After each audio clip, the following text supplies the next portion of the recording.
Podcast Lounge with the one and only Litto Gomez Junior. Hi. Say hi.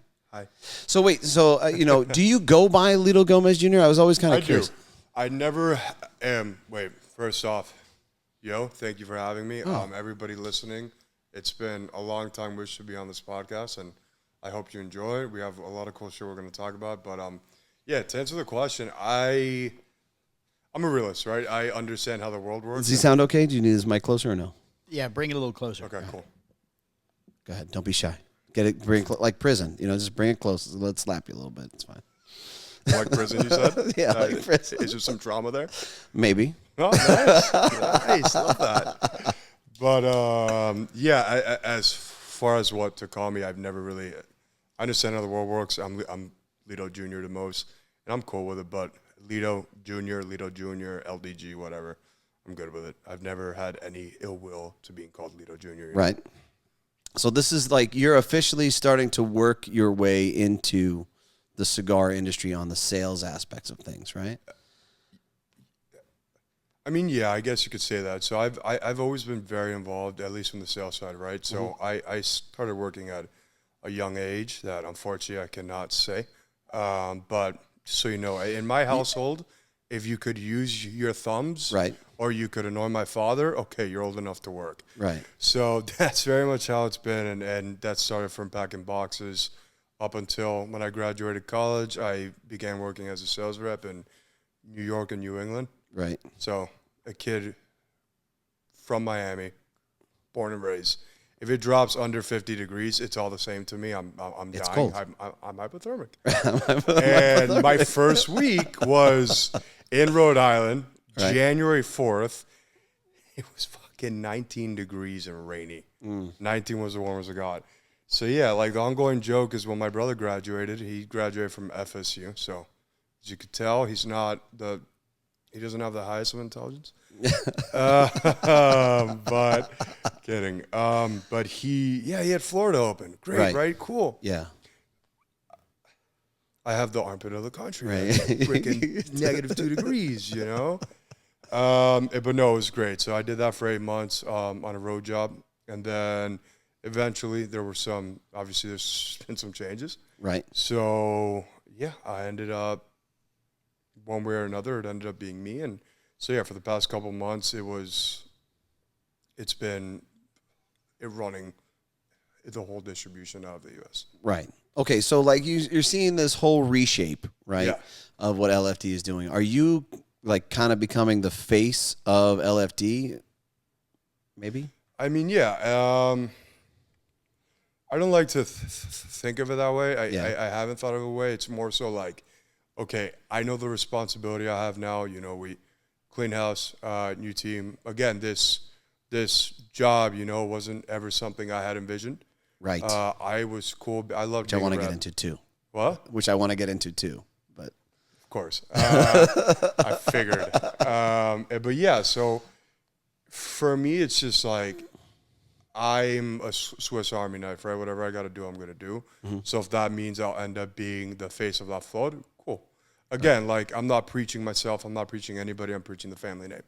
Because that's very much so what it is with us. So yeah, but somebody's got to be the face. Yeah. Right? And if it has to be me for the time being, or even forever, then I'm totally happy with it. I mean, I couldn't see it being for the time being. I would see it kind of moving forward. Yeah. Right? I mean, your brother's more in production. Yeah, and more DR stuff, right? Yeah. Yeah. And personality-wise, too, I think I'm a little more made for it, too. Yeah. I've always been very social. I grew up in Miami, so... you see a bunch of shit, Miami's the smallest place ever. Everybody. So, I guess in a way it was something that I've always kind of geared to. But, again, it's not how I look at it, right? I have a job to do. We got to do that job. If I get some sort of fame or somebody looks at me a certain way, not really asking for it, but that's what happens, Right. That's kind of the natural course of things, dude. Yeah. And it's cool. And it's been a really cool journey, like, from being the kid, because it's funny, I still see people now. Yeah, I remember when you were 12 years old, you were just throwing samples at everybody in the booth. Right. Of course, I always have to apologize. Because, just there launching samples into people's eye, you know, first thing I say, I'm so sorry, thank you. Right. And yeah, so it's cool for me to like sit where I am now and, you know, like earn the respect, right? There's always been a big thing, and we'll obviously jump into it among my family, but earn the respect. And this job is a great opportunity to do that. Right. Right. And shift the viewpoint from, dude, who's this little kid causing problems 24/7 running in between legs? Right. So, okay, he's actually trying to do something for all of us. Well, you know, what's funny is I watched your interview with Cigar Pulpit, and you talked about anime, that you were into anime a little bit, right? But I feel like I already kind of knew that because you created Airbender, right? Yes. So I'm not going to take credit for the blend because my father, wherever he is right now, he'll somehow hear that, come over here and kick my ass for taking his credit.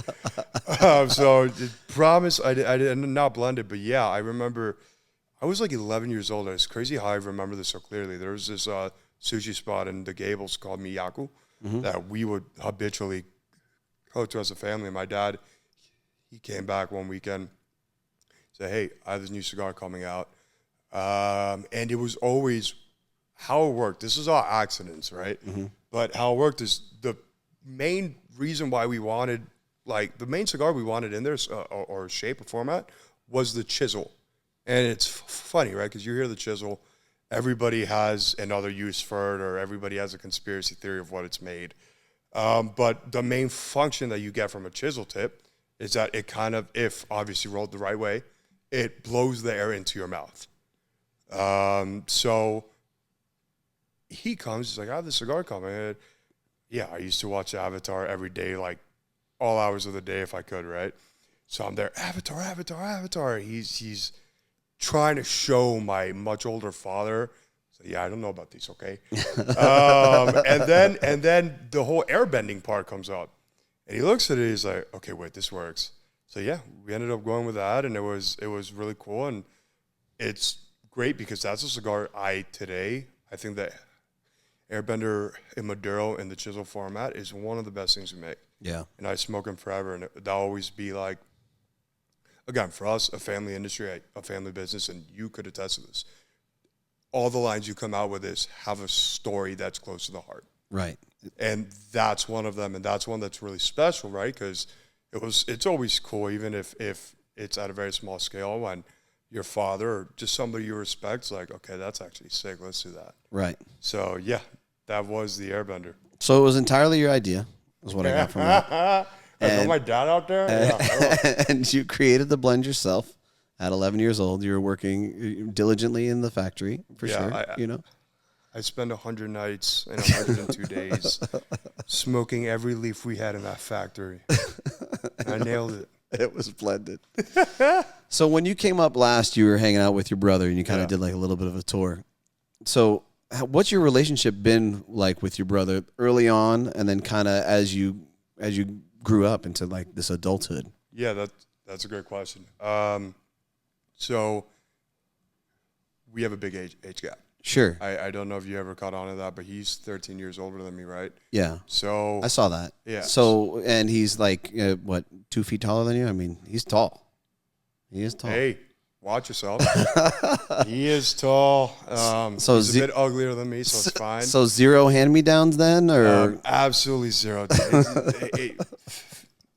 Don't know if I can say this, but fake IDs. I couldn't ever because the guy's freaking like he's Jack the giant beanstalk. Or look, I say, yeah, this wouldn't work. It's massive. So yeah, I got screwed. And my other brother, he was a good half foot shorter than me. Right. So as far as IDs goes, I was always screwed. I could never. It's out the door. But no, so our relationship is really special, right? And it was something that at first wasn't like that, right? Just because of the nature of it. I grew up with my mother and my father. Right. He grew up with his mother primarily. So I would see him time to time, but again, you know, he was 13 when I was born. What in the world does a teenager have to do with an annoying 5-year-old that has no idea about what's going on, no idea about the relationships and then the inner workings of the whole family, right? Right. So yeah, but he for as long as I know, he's always super cool with me. And I remember, I hate to give him props, right? But no, I remember like once I started getting older, he really tried. When he was a rep and he was living in Miami, he for whatever reason he made an effort.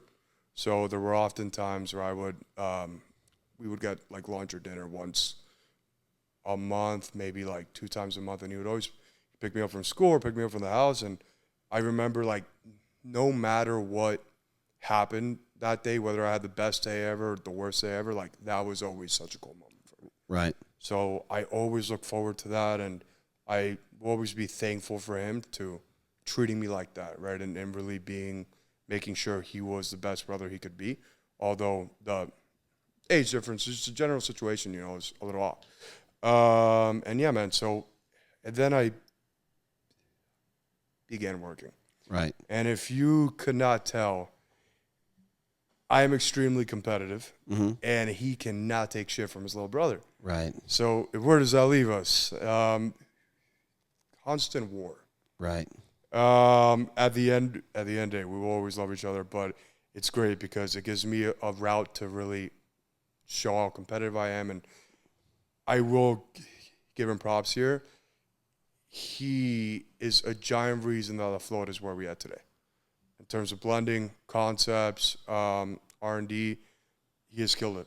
And there's so much respect I have from him from that point of view. Right. And he's a giant reason for all the success we've had. So there's always that, right? And no matter how much we compete, that's always a thing. And you may hear his joke, but it's always been a thing of mine that, okay, like, this guy knows his shit, and I got to be always grateful for him. Right. For what he's done, one, personally, but also for a company. So when I released Solis, the reason why it was called the Solis is because growing up, Lennox was my favorite cigar, which is weird. I started off more full, and I kind of transitioned down to more medium full. And that was his baby. And when I came out with Solis, if there was somebody I had to kind of say thank you, again, I wanted to make the Sister Cigar so I could kick his ass at his own game. Right. Naturally, I get it. And I did. Competition is a good thing, man. There's a good level of competition. Yeah. Thank you. Yeah, as long as it's healthy, right? And that's the cool part about it, right? Our dad was always, I don't care who wants to be the best, who wants to do what. If I ever see it get out of hand, right, you guys are screwed. Yeah, you're not wishing. I'm not playing games with you two. You're not wishing ill will on your brother. Ever. And that was, no, I've never have in my life, and I could say the same for him, right? Right. But that was always a non-negotiable with my father, right? He's done a great job of making sure that everything's super fair. But yeah, so I released the Solis one to kind of, without saying it, kind of say thank you. You put me on this path, and you really helped me get to where I am. And he helped me through the blending process, and he actually made all the artwork. So it was a true collaboration between us two.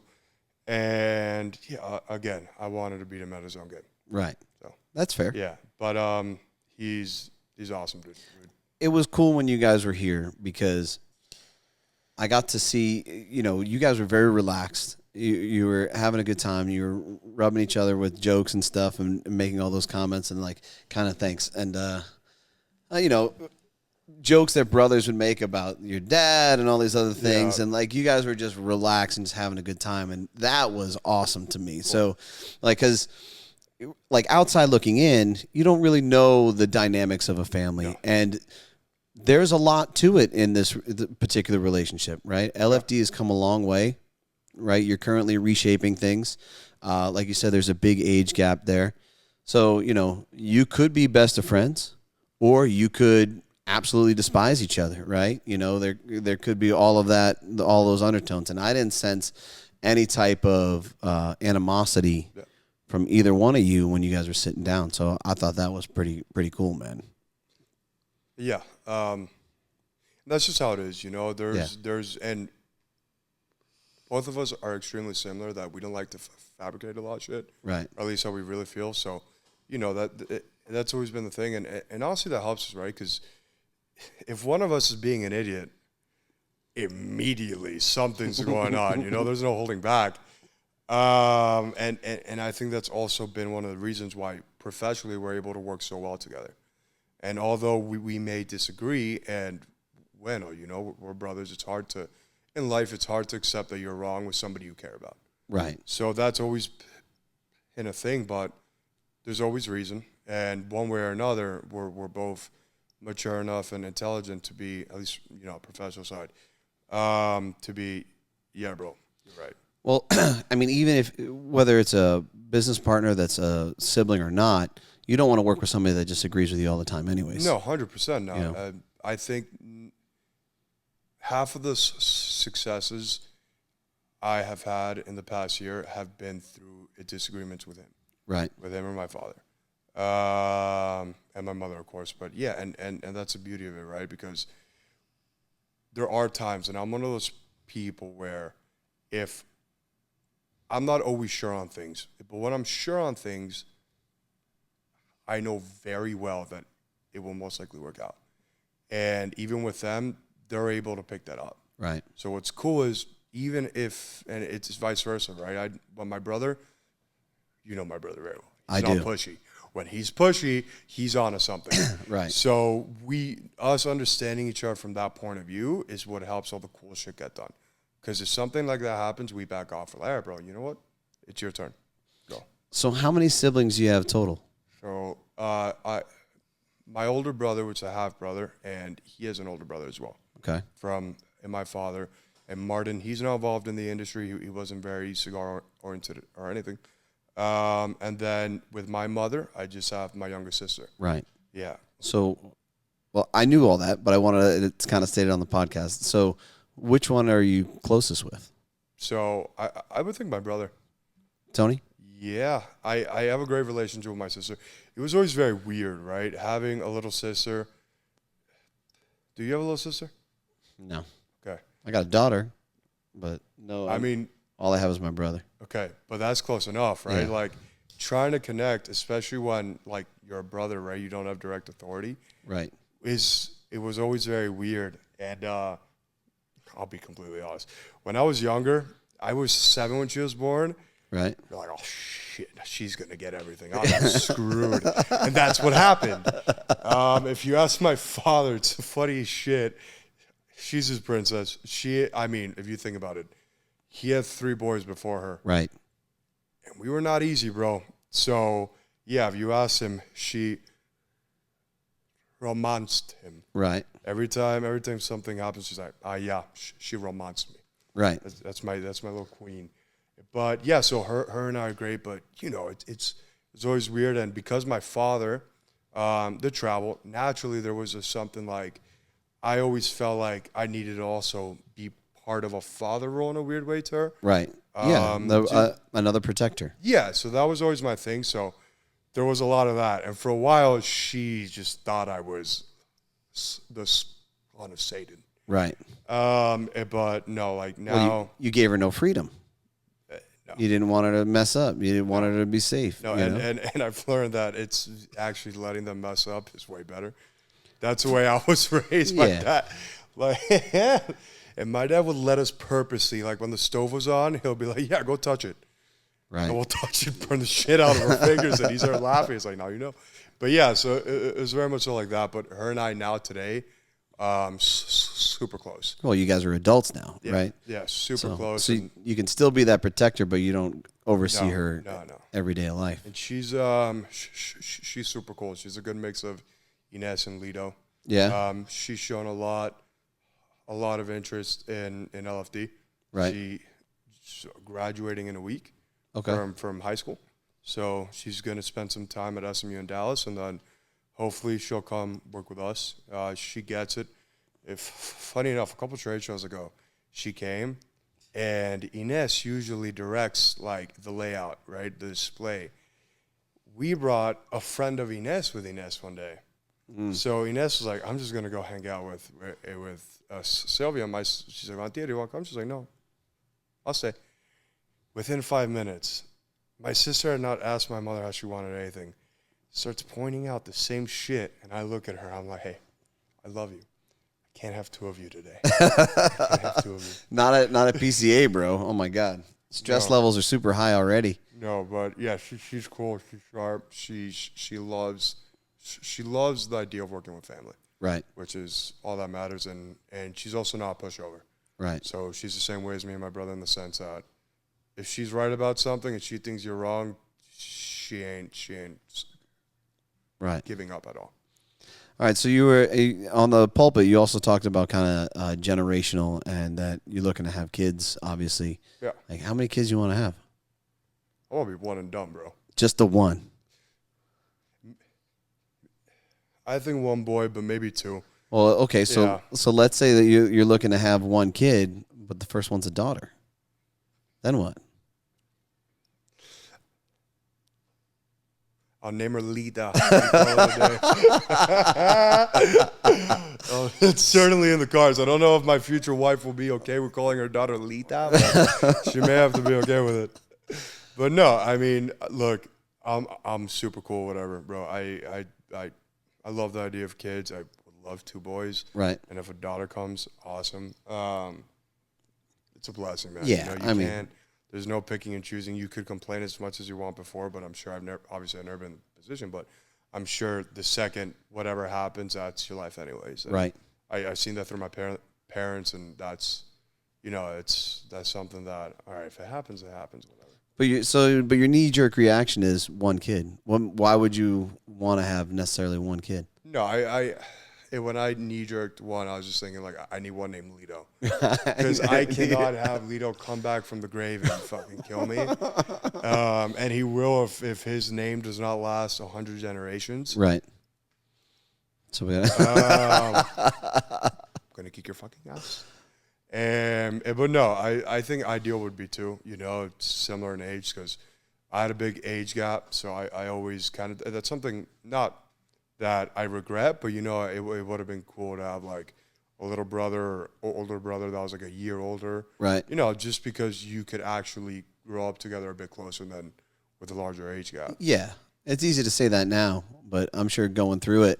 Here, you just hold on to this. Oh, yeah. I'm bad, dude. No, you're good. Well, you're doing all the talking. I'm just over here enjoying life. So, you say that now, but like my brother and I, we're 2.5 years apart. Only 2.5? Okay. Yeah. Are you older? That's all. Everybody asks me that. No, I'm the younger one. Not. I'm the younger one. He has no children, so he's. I feel like he looks better than me, I guess, to some degree. But like, if you take a close look, you're like, no, he's definitely more worn. He's definitely more worn. But yeah, so I mean, 2.5 years. I wouldn't even say it from like how you look. Right. I think personality-wise. But now that I'm thinking about it. Right. Yeah, he's quiet because he's just waiting for you to fuck up. Well, you know what? It's like the best business approach. There's two kind of people, right? You have like this logistics person, and then you have the outgoing individual, right?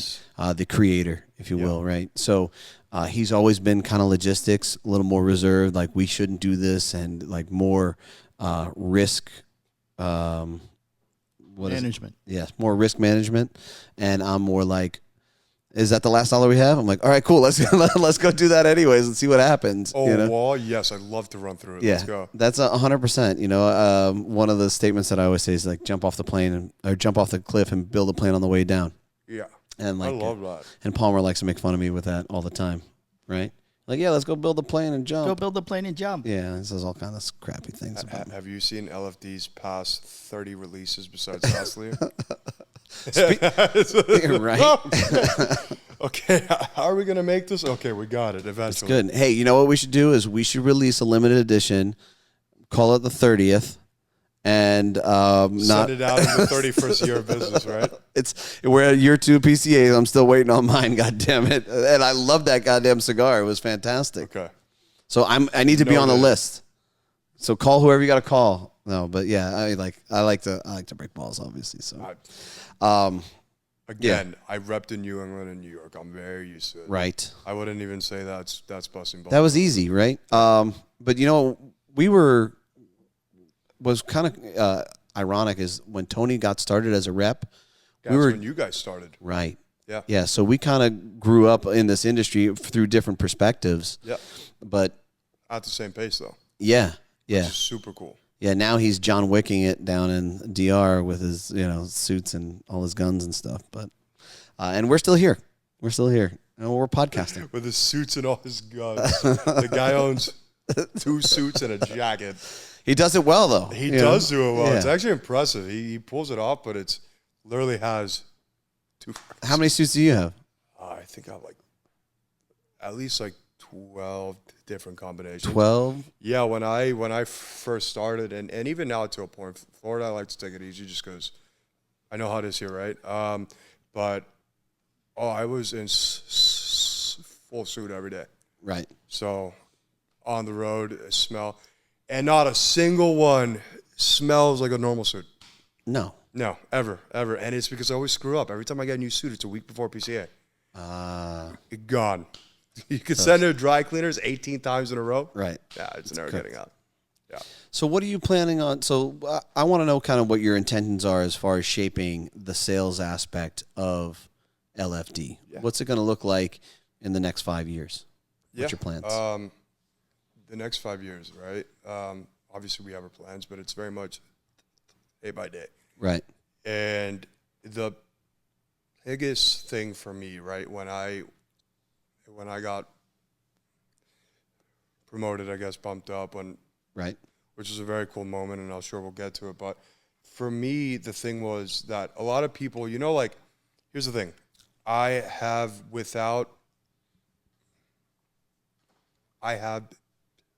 been a part of the industry for a while. Right. So it's weird, like, with me, and I understand it, it's kind of, but he's always been there, right? So there's always that. But for me, it was like, I was a rep. Right. And that now, it's funny, right? Because when if you tell me what I got to do, for the most part, I jump in head first and I find out later. And that was the thing, I know the story of my father, I know the story of my mother, most importantly. And I know that you don't ask questions. You get put in a situation and you're either a rock star or you don't, and that's how you succeed. And you can apply that to anything in life. And being a rep was really cool because anything that a rep can be unhappy about, I lived it. Right. Because, I mean, again, like my parents, they don't play that whole favoritism game.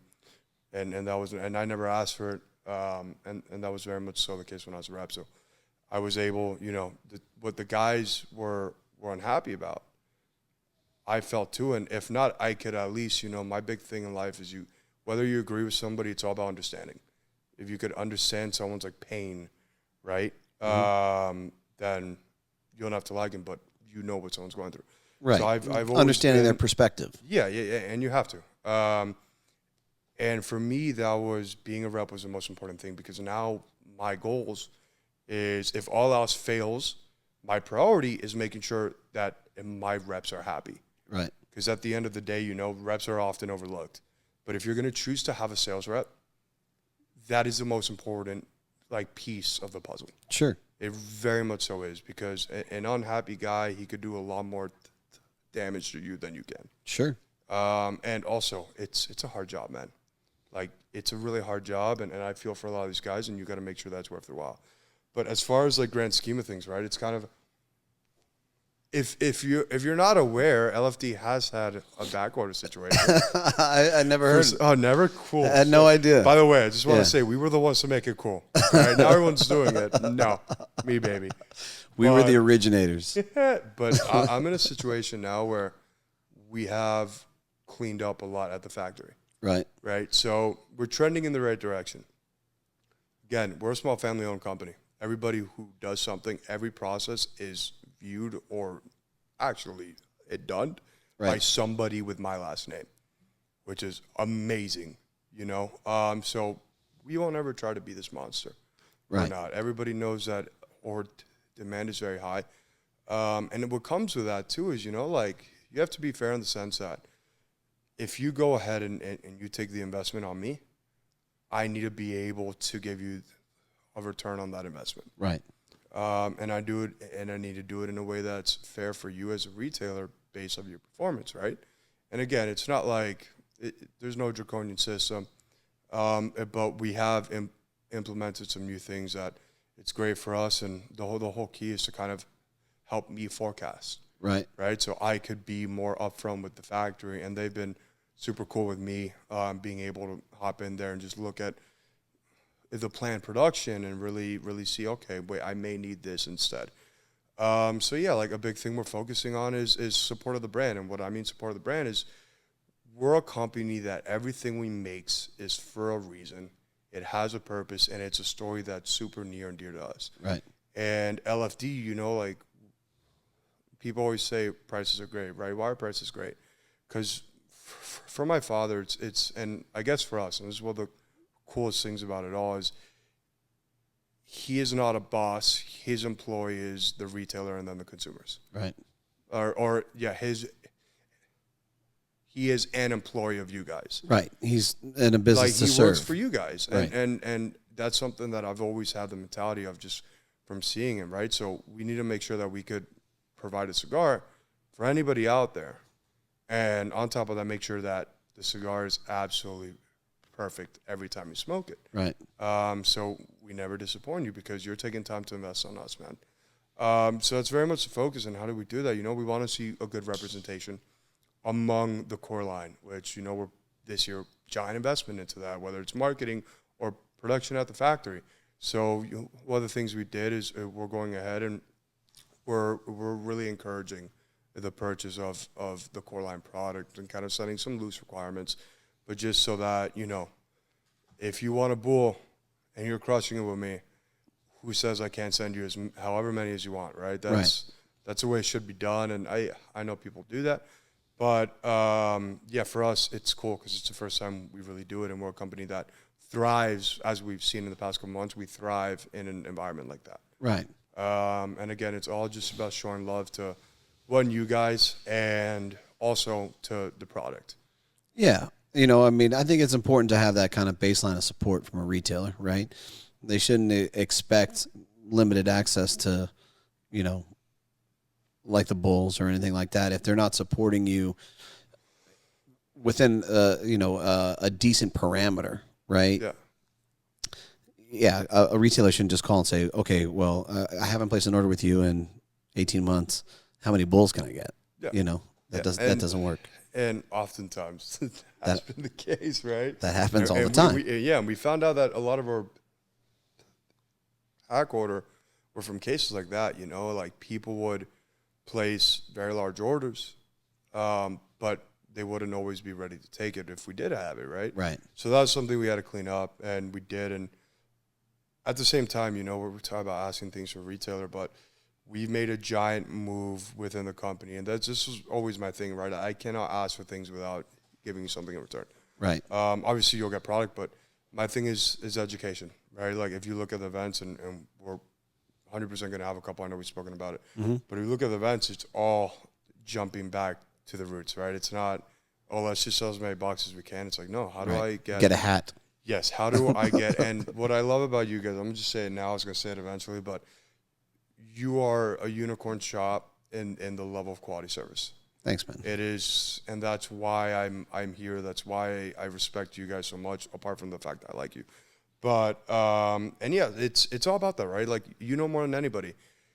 If I come here and I spend the time and I do, or events now, it's individual shrew tastings. Right. So wrapper, filler, and binder. That's cool. And we sit down, and I don't want it, you can advertise it, but it's, what I really want is the consumer, all you guys watching at home, if you come to the shop, you get an experience you can't get anywhere else from a brand that usually doesn't offer this. Right.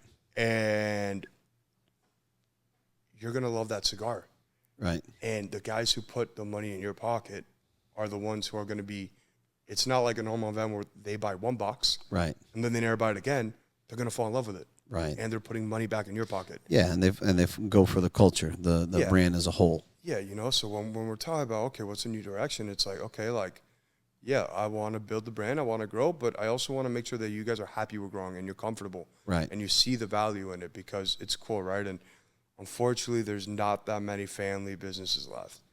True. So to get that hands-on approach from a family business it's what's needed, you know, and it really ties into why we love cigars so much, because it's this product that is so improbable logistically. Right. Dude, it's insane. It's insane. Yeah. Yet we're selling it at last week I was in the factory for a factory tour, And some guy looks at me and he was blown away. He's like, all this time I thought $15-20 for a cigar was cheap. Right. After seeing this, I thought it was expensive. Right. After seeing this, that's like $1 for parking, bro. It's right. It's insane. So it's cool, right? And we need to treat our product like that, and we also need to make sure that you guys are being respected as retailers. Sure. Well, even from like the logistical standpoint, like you're talking about brands and having things readily available and stuff, and hey, this is selling faster and we need more of these things. Even if you state that, even if you go to Litto or your brother or whatever who's running it in the factory and say, look, I need XXX. I need you to 3X this for production. It doesn't mean that it happens. No. You still got to have all the product for it. You still got to have the materials for it. You got to have the labor covered. And then even if you get all of those things done, you're still 12 weeks out minimum before you can even ship anything. I would say that's short. And even with that, the amount of variables. So I'm going to jump in for the viewer at home, right? Because not many people talk about it. I don't know if you noticed, we're extremely open about stuff just because there's no hiding a product like ours. We do everything the right way. Right. I'm very proud of it. But last year, how was your supply on Maduro LFD? Right. It was non-existent. Barren. Why? Because we were primed and like, I feel so bad for you guys because every time we say, yo, it's going to be the best year ever. So now that it's happening, I'm like, nobody could say it. Nobody could say it. Shut up. Stop promising shit. Within reason, right? I'm a realist when it comes to those things because I don't want to lie to anybody. Right. But in terms of the Maduro product, right? Last year we bought the most tobacco we had ever purchased in a single year. No kidding. The Ecuador and Sumatra, which goes into most of our Maduro lines, like Velvet Ligero, as well as broadleaf. This is a problem with broadleaf. We bought everything. And I was down there for Pro Cigar. Right. And when I go down there, usually now I get tied up because when I leave the office, I still have a shit. Everything, there's a fire every time I leave the office. Right. Welcome to the business, bro. Yeah, right. Crazy thought. So I'm down there, and that day I was working in the packing department, and somebody, thankfully, happy mistakes, knocks over a box. And it was a box of the DS900 Maduro, and I look at it, I'm like, no. It was very blotchy. Right? People know LFD from Maduros, kind of. Right. And it's iconic for us because we make some of the best Maduros on the market, I'd say. And I show my dad, I talked to. We open up all the boxes, they're all blotchy. What had happened is that we have a very peculiar process for Maduros. We don't use oils or dyes. We do it all by hand with filtered water that we could drink. Right? So heat, pressure. Right. And moisture releases the oils. Right. And if all that tobacco you got, if it does not hold the color, right. And this is this, man. We do not sacrifice. Right. So yeah, it's again what Turi's saying. If you do everything right, it's right there, something that you could never account for, surprise hits you. And yeah, man. And at least for us, like we were at the farm too, and these guys are like, "Oh, so how long does it take?" This tobacco probably won't be in a cigar for at least 3.5 years earliest. Right. Right. Just with our process and just and a lot of people, it's the same way. Some companies have even they like to age a bit longer than we do. Right. But and it's one of those things. Well, this product. So when you ask for respect for it, right, but when you have all these standards that you're putting on the product, it's all to ensure at the end of the day that. Back to you asking what my plans are. If you're making the investment on me, I have to follow up with you. Right. From quality and from the promises we make. Right. All right. So let me switch gears a little bit here. Who are you closer with, your mom or your dad? And which parent do you think really shaped you more as a person? That's a great question, right? Me, personality-wise, even looks, I guess. I'm kind of split in the middle of both. Right. Right. So I have a lot of the same I have my father's ADD, that's for sure. And his genuine passion and joy and, as you said, jump off a cliff and build a plane down. Right. I have that, but also I see the world as my mother, right? She's you and Greg. Right. He handles logistics. Right. You handle all the fun stuff. Right. That's what they are, right? So, and my mother's a little bit of an enigma, right? Not many people know much about her, but she, without a question, in my mind, and anybody at or company knows it, LFD would not be around if it wasn't for her. Right. We probably would have gone broke at some point. Right. Yeah, let's buy 100 years worth of Sumatra. Let's buy more farms, right? Yeah, it's Litto. But no, so I think personality-wise, I have in my mother, I have the drive of both of them. Right. In my mother, I could see things a couple steps in advance. Gotcha. That comes from her, and I can't be very blunt. Right. She is. As far as my father, he's a social butterfly. Right. And I get that from him. And in terms of who shaped me, right, there's various ways of looking at it. I would say the same applies, right? Very much so both. It's, for me, though, I will say my mother raised me. Right. Obviously, my father, but he was out, and it wasn't something I understood until older age, but he was working all the time, and it wasn't for any other reason than so that we could have the shit that he could never afford or even think of having when he was a kid, right? And that was the most important part of the journey of him and I, and how close we are now. We're almost inseparable, which I'm super thankful for. And as far as my mother goes, all like the little stuff, like little tendencies, I think it was more so her, but like my father, he was my superhero. Right. He still is, but that definition of superheroes changed. Like when I was 5, I thought he could run at 100 miles per hour. Right. No, not that. He could process and think and do crazy shit at 100 miles per hour. Not all of it works, but yes, he could try, and he will try. And yeah, so as far as like why I work so hard, and just a big thing of my father, you probably heard, is the amount of jobs that guy's had, ridiculous. He didn't have a successor. He was 40 years old. Right. That was LaFleur. But his key to that was always, you'll hear the famous story of when he was a dishwasher in Toronto. He said, well, I wanted to be a busboy. How do I be the busboy? I got to be the best dishwasher in here. Right. And then from there, kind of screwed him because the manager was like, hey, like, you're doing the work of 3 people in the dishwasher. I kind of need you. He's like, I'll do the same shit for you there. Right. And that's always, like, in my approach for this. And there are no excuses, right? At the end of the day, if you don't perform, you don't perform. That's on you. You could always change that. Right. And that is something that I get from my father. And, talking about superhero, that's where he is my superhero. Because has always been the best in everything he's needed to do to get to where he's at. Right.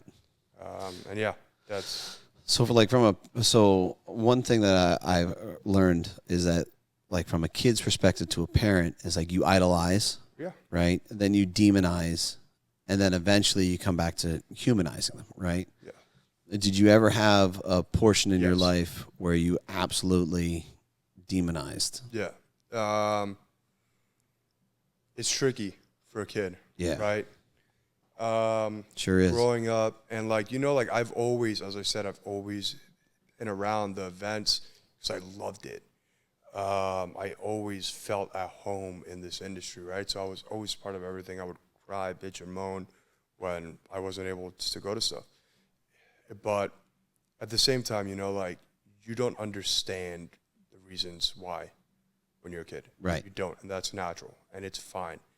And you idolize somebody as your superhero, but you feel like you can't even have a conversation with somebody because they're away. Right. And, as a kid, you're always thinking to the most negative possibility. Right. So there was a lot of that. And there was a time where stuff between me and my dad were not always like that. And the other thing, too, is like, speaking about the events, it's kind of like one way or another, not growing up in the shadow, but it is like that. Sure. It's very much like, holy shit, who's this guy, man? Like you have people, like you have political figures talking about your father. Right. And yeah, I'm. That's a lot. It's a lot, and I'm super thankful because for him, he knows where he comes from, so he ain't shit in his eyes. You ask him, he's like, I'm a humble farmer, man. Right. Until you see what he's wearing. He feels like a 20-year-old now. It's terrible. But yeah, so he's a simple farmer. So that always helped, right? But still, there was a little bit of that. And yeah, I humanized him for a while. And obviously, you know, with my mother, she was raised by a single mother in Cuba. So she was on top. Right. And she was the same thing. She was there every day. So there was also that, right? I would get annoyed with them, and I was troubled as a kid, dude. I was a mess. But eventually, when shit started hitting the fan, it was very much that moment where I'm like, all right, I'm kind of blaming my shit on them.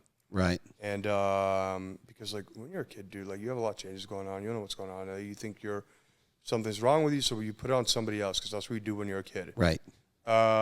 And eventually when shit with me and my dad was a little rocky, I kind of sat down and I'm like, holy shit, like, he hates the fact that he has to work a plane ride away from his family.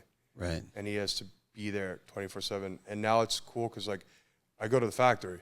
That guy leaves for 2 seconds. It's nuts, you know? Right.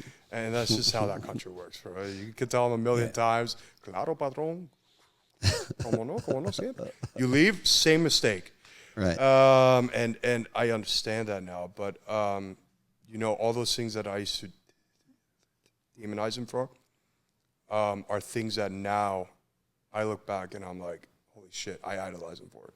Right. So that was always, and same with my mother, you know, as tough as she was on me, she always held me to a certain light. I understand it now. Right. So there is no, our relationship now is phenomenal. My dad's my best friend. I talk to him as much as I can. And you know, there's also that thing, like, not the shadow, but like, I'm like, okay, if that guy pulled this shit off, right, no excuses here. Right. No excuses. And it's great, you know, because now I know, like, what my life will be. Right. And he was a great example of how to, like, the cool thing with my dad, too, it took me a while to understand. Weirdly enough, although he's over there, all the worst moments I've had in my life that he had no idea about, somehow he would call me that day. Now, no shit. Right. But he'd be like, hey, man, are you all right? Just check in. The weirdest thing. Every time I had a shitty day, hey, bro, are you good? That's pretty powerful, man. It's weird, really weird. But, you know, and that's another thing that always, like, hits, right? Yeah. But, yeah, to answer your question, that does happen. That happens with every kid, with every family. Right. And I honestly think that is the best way for you to grow. Sure. For you to realize that you're being irrational. And to kind of, because, again, understanding pain, right? So once you start thinking about it, you're like, wait a minute, it's my fault. Yeah, well, when you mature, you start to take the accountability of things, right? Yeah. That makes sense. All right, so talk to me a little bit about, like, the nod and how you kind of transitioned into this role. What happened? What happened? What happened? Tell me. Question of the year, right? No, look, So in May, John Connie was with us for a long time. And then we decided to split ways. Right. That's all you're going to get. That's fine. We decided to split ways. I think it was like around May. And yeah, you know, and a lot of it without, and I'm not saying this in a negative light, but just the overall mentality and the purpose had shifted. And it shifted from a company that came up with no support in the hardest time to come up as a brand. I think LFDs, what I love about LFDs, we are fucking unapologetically us. Right. And it's fuck you to everybody else. With respect, of course. Right. And the drive kind of wasn't there. And it was a variety thing. You know, COVID happened. Right. COVID naturally slowed down travel and visitation. And John left, and then slowly, you know, there's just lack of agreement in between what and my parents wanted. The vision of the company. Yeah, the vision of the company was a little blurred in between the two sides, which is, by the way, the number one thing. It always needs to be there. So our team ended up dismantling, and honestly, there's no point in looking back. I wish everybody the best, man. Yeah, I mean, that's fair. You know, like, everybody has their reasons for stuff. Cool. And I do think, without, again, not in a negative light, I think that was the best thing to happen to La Flor. Right. I think that we needed a complete, we needed a reset. Right. So all this happens. And like I say, which podcast I said this on, but but I did say it. I always think about it because I'm like, Jesus Christ, I wish I would shut my mouth. But I never envisioned this, right? My goal was always, I'm going to be a rep for 3 years. My brother was a rep for 3 years. I want to be down in the factory because I'm somebody that, like, you talk about the face thing, like, I'm not somebody who can sit here and take credit for somebody else's work. Right. So I never wanted that. I always wanted to be in the factory. And that was the plan, 3 years. Then shipped me down. I also love that country. My brother lives there full-time now. My dad's there. So that was the plan. So off of this podcast, I said, I'm not naive enough that I could think I could move up. Because it wasn't that was not in the cards. Right. And so restructure, pieces are moving, and I go to, we were some time without anybody, and we're in Intertabac. And one of the goals of it is to kind of find, like, who would be the guy, right? Because I'm sure there's movement all the time. People leave. Of course. And a position like that is highly coveted around the industry. So we go, and I remember the first night we sit down, me, my brother, my father, and we get drinks, and we sit there yelling names at each other until like 4 a.m. And at the end of it, because my father knew how I felt, and again, you know, there were question marks, because as soon as that happened, everyone thinking, and it was a narrative I hated, just because although we split ways, you know, John, on a personal level, I've known him since I was 11. Right. So, you know, there's always that, and I'm not going to lie and say, oh, I don't know. But no, there's always that, right? So it was weird, right? And I didn't want the narrative of, oh, this happened for that. Right. It was never in the cards. And I was afraid if I were to do it, I always knew that I could rise up to the challenge. Because, again, the hard code in my head. Mm-hmm. Like, who cares? You don't have a choice. You got to succeed. And so that's always the thing. But we keep spitballing names, and it was just everybody. It was a little thing, you know. It's a family company. It's not easy to just have a family company. We're not a corporate thing with a bunch of rules. It's ever changing. Right. And we needed somebody who could grasp, really make sure that his connect to the vision, that would never happen. So at the end of it, my father's like, you. And I'm like, hell no. So we go to bed, and I wake up, and we're at the show floor the next day, and I'm thinking about it. When I said that, you know, it was inside, I was like, right. Like, that's so cool, right? The fact, and he said some nice things that between us, but along the lines of like, bro, there's never been a question in my mind. And I did surprise him as a rep, because if you ask my father, it's almost as if when I graduated college, it's like, oh, he needs a job. So I surprised him, because, you know, that was, I've been big on like flipping a switch whenever I needed to, and that's what I did. And I was, I think, a great rep. I had a lot of success in that territory. Right. And so he saw that and brought us. No, but the next day we're walking around, and there were two people that I look as role models, who kind of, both of them said, bro, it should be you. Yeah. Which two? Who are the role models? What? Who are the role models? All right. Shit, I haven't told anyone this. Christian Earl Sr. Okay, I believe that. And yeah, but he had a specific way of saying it that maybe it's a graphic. And Ernie Jr. Okay. Yeah, Ernie Senior is also somebody I try to talk to like 2-3 times a month. Right. Same with Ernie Jr. Damn, that's the first time I said that. But yeah, these are guys that, and it was a cool moment, right? Because it's kind of like these are my father's peers, but yet they know what I've been doing. Right. They have heard, they have seen it. And it's also people that have seen me growing up. Right. And know me as well as anybody else does. So to get validation from them, obviously your father's different level, but it was almost up there. Right. And I sat long and hard, and I was like, I look at my brother. He was also on board. He's like, bro, you're being an idiot. Right. So you're holding back. Yeah, and I'm really happy that I ended up. Yeah, I keep thinking about what Chris said. It was great.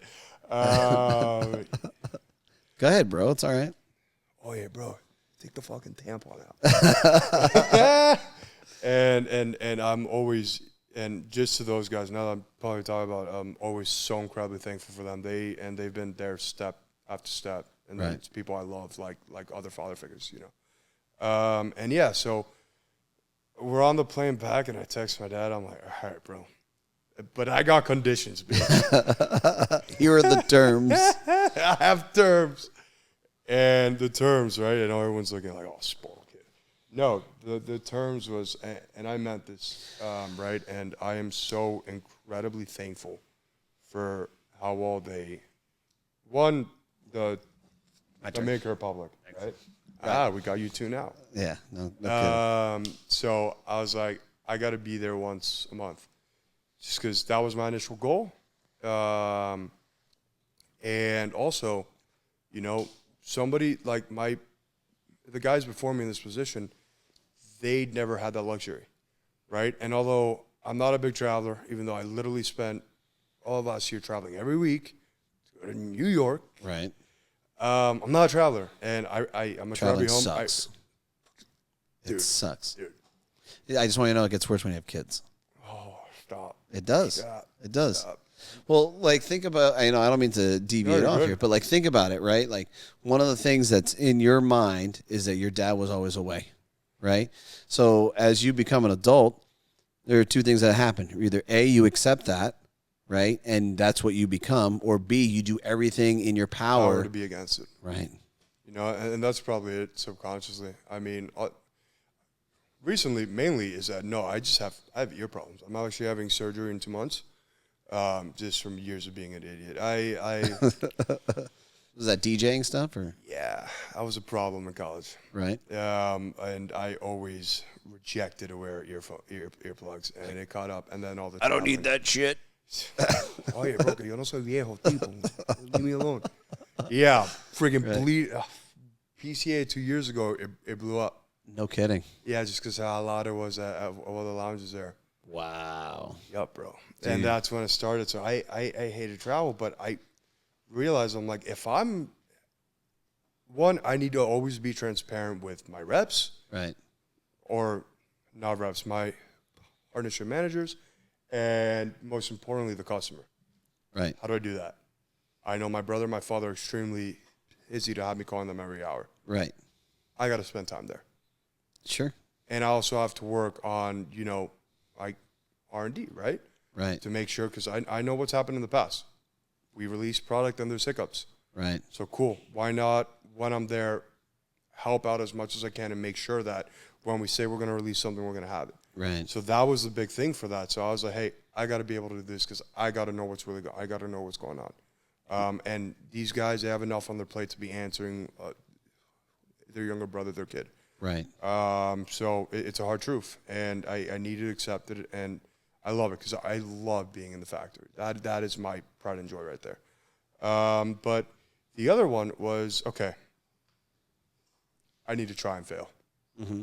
And I don't care if it's the stupidest idea that you have ever heard, because sometimes they are. But that's my process. I like to just crazy shit and just like see if it works. Dude, sometimes the really dumb ideas wind up being huge successes. Have you heard of a small cigar company named LFD? I've heard of them once or twice. Once or twice, yeah. Stupidest idea ever worked somehow, because all you guys at home somehow smoke our products, so thank you. Right. But no, so that was, and I knew what I was asking for, because you're not just asking for freedom. You're asking for two people who made it on their own to give control of their baby. Right. They're, like, you ask my mother what she cares about, and my children, and this thing I've worked on for the past 30 years, and my husband. Like, I will fight and die to protect that. Right. So for them to be like, yeah, here. However, we're going to tell you what we think every step of the way. I'm like, thank you. So those were the two terms, and they have been so cool about it. Right? You know, like 4 years ago, you talk about like, okay, let's start like asking for just like baseline requirements, like so expectations. You're out of your mind. Right. You are out of your mind. Now, like, okay, let's see it. And it's working. Right. And they're happy with it. And again, you know, everything at the end of the day, when they hear it, they may think it's crazy, but they know like my purpose is to, for now, even after they're gone, but more so now is to make sure whatever they want accomplished, I got to do it. And they know that that's always the intention of it. Right. So they've been really cool about it. Well, you also have a special ability to kind of navigate through individuals and their characteristics because you're family, right? Like, you know what to expect from your mom. You know what to expect from your dad. You know what to expect from your brother. And there can be backlash on any of those terms, and you can navigate through it because you're a Gomez. Exactly. And I'm pretty sure that's why for the job that, or why I hate to say this, but I really kind of was in a way like one of the only ones who could do it, right? Because I have my priorities to my guys. I also have my priorities with Ines and Litto, and it's being able to take both of them and come up with your perfect solution. It's hard work, but that's it. It's because I know how to work with them. Right. And in a respectful manner, of right. course. Well, and then you can get away with saying other things to them as well, you know? As long as it's after 9 to 5. Or if you're my father in a Cigar Aficionado interview. They ask him, they're like, yeah, this is the quickest, like, you ask him, like, my birthday, it'll take him 5 minutes. But it's Savona hold on. Yeah. So Savona asked him, like, hey, like, what's it like working in family? It's a pain in the ass. It just flew out. I'm like, all right, Dad, thanks. Perfect. Yeah, great. And he sent it to us because he's like, oh, look what a great interview, because he forgot about that. And we're me and my brother in the car driving back from the farm. We're like, this guy, bro. It's a pain in the ass. All right, well, before we kind of wrap up, do you have anything you want to add as far as anything new you got coming out? Anything that... Yeah, Suave. Suave is the new... So yeah, Suave is the new. Just here. How's that look, Mike? Oh, let me take out the wrapper. Yeah. For you. It's beautiful. It is. It's very pretty. It really is. That's been a project in the making for a while, right? Is that good? Back up a little bit. There you go. Yeah. It's been a project in the mix for a while. We've had the designs and concepts for like 4 to 2 years. Latin was, I think we sat down like 2 years ago and we're like, all right. And it's just that cool moment of being a creator, right? I'm sure you can relate to this. It's like, all right, you started like 2012? For which one? For the Cigar Hustler? Yeah. Cigar Hustler's been around for 16 years. And so what's that? I don't know what that is. What year is it? Carry the one. Yeah, Niner, 2004, 2000, something like that. How am I doing? No, it's too far off. 2004 is too young. 2009. 2009. I can't math. So Cigar Hustler was 2009, and then Postania's been around for 10 years already. Congrats on the 10 years. Yeah. It'll only get better. God, I hope so. We do hope. I trust we're rooting for you guys. But, I mean, when you began making your own cigars, what was your palate? Man, that's a great question. I would say that it was probably bolder than what it is now. Okay. And when you first started smoking too, much lighter. Or did you? It was hit it heavy weird. with me? Like for me, I think it's more of a similar story to you because, like for me, when I got into cigars, I didn't know anything about cigars. People came in, they wanted to buy cigars. I'm like, okay, I learned cigar, right? So I smoked a Cuba Cuba. The accent is awesome. Right? Yeah. So I smoked a Cuba Cuba. I'm like, oh, this was fun, right? Oh, what am I going to smoke next? Oh, what was the cigar of the year? Oh, Casa Magna. So I jumped right into that, puked my brains out, right? Yeah. And then got back on the horse the next day. So I was flavor infused for about a week, and then boom, right into extremely, just a week. Yeah, extremely full-bodied cigars, and just If it was a week and a half, we would have ended the conversation right now. yeah, that changed. That would have changed everything for me. But so yeah, it's you like me. I have a change in my palate every time I eat, bro. Right. And it's with the consumer at home, right? And again, you learned a lot in 10 years, haven't you? Sure, man. You start to understand the nuances of things. And that's the coolest thing about it. It's like once you start really getting into it, it's not that you're like, you pick up nuances and that becomes your life. Blending nuance, you want nuance in your cigars. Right. This is ridiculously good, by the way. Like, insane. Solis, yeah, the long day. Yeah, this... So you can't get this size? Is that what you're saying? Dude. Eventually. I'll take care of you. Obnoxiously good. And that, again, that is this whole principle story I'm telling about the Suave. Has to do with that. I love the Solis. I grew up smoking my father's box press Petit Corona, right? Mm-hmm. So 42, 44. Cigars that you made that you can never sell to anybody because he wants to take them all. I mean, we do sell them. The back order is quite expensive. Good point. But the whole point of this is like, where we are is not where we started. Mm-hmm. Suave originated from the premium line. So back in 1994, before LFD was even called LFD, it was a premium line. And quintessential Dominican cigar. Right. Connecticut shade on really mild tobacco. And it was prior to us having the farm, which I'm sure you know this. The farm is why LFD is full body. Because we could grow stuff there that you can't grow in the world. It's ridiculous. And then LFD all of a sudden comes and makes these powerhouse cigars and changed the Dominican Republic forever. And now we're sitting here 30 years later. Okay, we have this mild cigar. And, I mean, you know us, bro. Our whole blending philosophy is like, we're going to make shit that we like. Right. Obviously, we're going to change it up and make, like, different styles. But we like shit that we like, and this is too mild. Right. So we sat down. We spent a lot of time smoking the old Suave. And we were like, all right, let's make it the LFD of now. And it's cool because the same thing we're talking about palates, the consumers, they change every week, you know, especially a new guy, you know? Right. So we decided to approach it the same way, right? I guess you could say a little Cuban-esque, but LFD flavor. So once you smoke that, you're going to sit there and be like, yo, this is a medium cigar, but it tastes like a full-body LFD. Right. And it's kind of in this pursuit. Like, if you look at all our products in the past couple of years, a lot of them are medium. Yeah. They have a very unique, like the Solis in the normal size, super unique. Like, they're full body and flavor. Especially in this Vitola, dude. It's ridiculous. And that Vitola is the same thing. I was smoking the other one, but I'm like, wait a minute. I like smaller ring gauges. Right. And longer cigars. I'm going to do it in a box press Lonsdale, which the funniest thing, they have no idea what a Lonsdale is in the Dominican Republic. Like, if you walk up to a roller, you're like, Mega Lonsdale. Lonsdale, yeah. So I order these from the GM of the factory. I order these for the GM of the factory, and a month goes by. I get the bundles. I didn't even look at them, but they're all like barcoded. And I bring one up to New Hampshire. I was training my rep that I have now in New Jersey and Pennsylvania.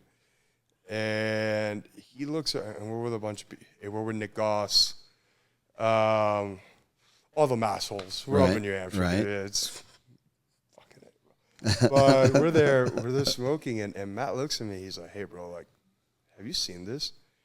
I I look at this barcode, a long day. So it goes from Lonsdale. Oye, tipo, es un long day. And they spelled it right, which I was like, hey, you guys are learning. I love it. And I couldn't stop laughing, and it made sense because the sol is the sun, long day. So now we just call it, it's a long day. And we never had any, like, it's personal, you know, it's because the market for that shape is a little weird. I know, but we're fully planning on releasing it in some capacity just because, oye, tipo, it's a long day. Right. And it's phenomenal. Yeah, the best stories are the accidents, man. The happy little accidents. Again, have you heard of LFD? Right? Absolutely, dude. Yeah. All right, so Suave's coming out. Suave coming out. When's another one. We have, the Oro at PCA, we release 20 count boxes. Okay. Out of the tube. Great for you guys watching at home because without the tube, it's $2 less. It's less.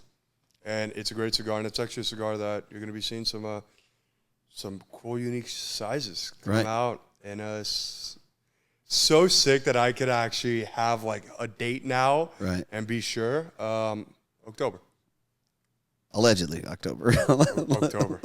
Isn't that crazy? Yeah. You think it's really happening on October? Yeah. That's awesome. We're already in production.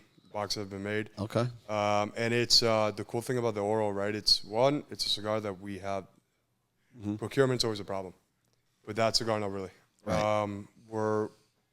We have the tobaccos for it, and it's a line that also has a story that oftentimes gets forgotten. My father almost lost his life twice just as a jeweler. No kidding. Yeah, he was held at gunpoint twice. And the second time, my father's not the most religious man. Matter of fact, I think we've been asked to leave church on Easter once or twice. But I'll just leave it at that. Can't get too deep on that one. Sorry, guys. But but he always says, he's like, for the first time ever, I prayed. Right. And I said, God, I know I'm not your perfect soldier. I'm sorry. If you let me live, I'll never touch a piece of jewelry in my life. And that's what led Litto Gomez to eventually become the Litto Gomez we know now. No kidding. Because that's what got him with cigars. So the Oro was released for that. Awesome. So dude. it's cool because both of these lines that we're really revamping this year, they have a story that's so near and dear to our hearts and in a way relatable, right? Because I'm sure a lot of people have had situations where it's either you're rediscovering yourself or you're at your lowest point and you decide to, all right, let's do something else and go from there. This looks totally different than the original Suave. I want you to smoke it after that while we're here, and then you're going to, the flavor is just on the other side of it. I'm looking forward to it, man. It's absolutely ridiculous. All right, well, dude, thanks so much for coming on. I Thank you for having me. appreciate the interview and the podcast. I have one last question from you. You go ahead. Tables, yeah. Tell me. Are you from a throwing household? A throwing household? Yeah. Were there inanimate objects being flying at all times? No, not too much. No, there weren't a lot of things being thrown. Yeah. Or were things thrown at your house? Oh, yeah. Yeah? What was the best thing that was thrown at your house? A hamster once. A hamster? Yeah. Who threw the hamster? And my dad. Your dad threw the hamster? It bit him. He's like, yeah, fuck you. Threw it at me. But no, it's a question I asked because it's tells me a little bit about your character. Yeah. Yeah, right. I mean, think about it. If you grow up just shit flying. You got to be ready. Yeah, and there's various different throws. Another funny one is my father has he can't eat off a cold plate. Right. The plate has to be hot? The plate needs to be warm. You can't put warm food on plate. a room temperature plate. Right. Apparently, it's sacrilegious now. What's that like at restaurants, bro? What? How does that work? He won't eat unless it comes warm. So he requests the plate being heated? No, he just knows. He just knows. He knows. Yeah. Most restaurants, the plate, but so at our house, it's like we have these gas burners. Right. He puts fucking ceramic plates on gas burners. Nice. So how many plates did he break? 2 a week. That's amazing. So, growing up, you got it when you're sitting, or it's an open kitchen to the family room. Right. So you hear that gas, you're like, all right, time to start ducking and weaving, baby. Fucking Vietnam, let's go. Get ready. The dog. We have a lab, so the hungriest thing ever. Right. When he's in that kitchen, she sees a plate go, bro, she's under the couch. She knows. Because she has been hit with more pieces of ceramic. It's insane. Poor thing. But no, it's a question I like to ask. Like Marcus, for example. He doesn't have to tell me. I know he was getting shit thrown at him 24/7. Right. He's sharp on his toes, you know? You got to be ready, Marcus. You got to be ready. Welcome to LFD. Welcome to LFD. You're about to have a hamster launch right at your forehead. We're going to stop by the pet store on the way out. Look at that. Oh, there's one around the corner, right? Yeah, man. You can buy hamsters in bulk. Do they have a rattlesnake I can throw at him? Maybe. See how quick you are, bro. Right, we're gonna find out if you're equipped to handle LFD or not. No, that's how you learn. But hey, seriously, thank you to sit here with you. It's been a pleasure. Yeah, man. Thanks for coming on. I'm sure we're people who see eye to eye and a lot of shit. And it's cool to be a part of your story as well as you guys mine. So I appreciate it. Thank you guys for listening at home. I love you all. If you guys have any want to hit me up, follow us LFD on Instagram, LFD Litto Jr. Just all together. And yeah. Have there a you great go. day. All right. Bye. Hour 15.